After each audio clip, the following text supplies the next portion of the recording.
الدولي رفيع المستوى الذي شاركت في رئاسته المملكة العربية السعودية وفرنسا اعتمد خطة دولية تبدأ بإنهاء استخدام المجاعة كسلاح حرب وإنهاء الحرب على غزة من خلال وقف دائم لإطلاق النار وإطلاق سراح الرهائن والأسرى وانسحاب إسرائيل الكامل من غزة ودعم الخطة العربية الإسلامية لإعادة إعمار غزة وعقد مؤتمر في القاهرة في هذا الشأن بعد وقف العدوان.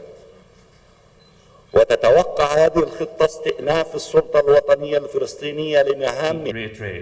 Our acts today will determine the fate of millions of people tomorrow. At least those who will be still alive by that time. Mr. Chair, ladies and gentlemen, Palestine is calling. Al-Quds is calling. Al-Masjid al-Aqsa is calling.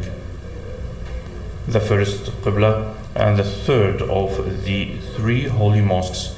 Gaza, the symbol of pain, grief, blood, starvation and destruction is calling. The West Bank is calling.